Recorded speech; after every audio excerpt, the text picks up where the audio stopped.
தமிழ் திரையுலகில் கமலின் சண்டியர் படம் தொடங்கி கார்த்தியின் கொம்பன் படம் வரை படத்தின் தலைப்பிற்கு எதிர்ப்பு கிளம்பியது. சண்டியர் என்ற தலைப்பை பின்னர் விருமாண்டி என கமல் மாற்றினார். ஆனால் கொம்பன் தலைப்பு மாற்றப்படவில்லை.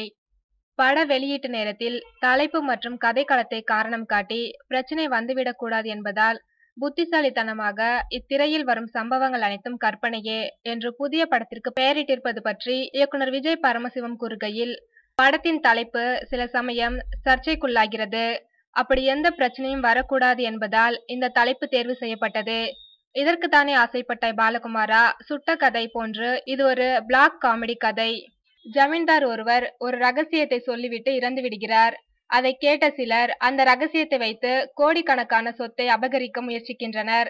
அதற்கான காட்சி முழுவதும் காமெடியாகவே அமைக்கப்பட்டிருக்கிறது. இப்படத்தில் புதுமுகம் சரண் சக்கரவர்த்தி நடிக்க அவருக்கு ஜோடியாக அகன்ஷா நடிக்கிறார்.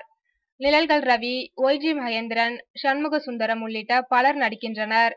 என்.கே. பதி, கௌதம் சேதுராம் ஒளிப்பதிவு செய்ய மரியா ஜெனரால்ட் இசையமைக்கிறார். கதை, திரைக்கதை, வசனம் எழுதி தயாரிக்கின்றனர் விஜய் பிரகாஷ் மற்றும் சாக்ரட்டிஸ் என்று இயக்குனர் விஜய் பரமசிவம் கூறினார். குறும்புத்தனமான தலைப்பை வைத்திருக்கும் இந்த இயக்குனர் ஏற்கனவே குறும்பு என்ற படத்தை இயக்கியவர் என்பது குறிப்பிடத்தக்கது.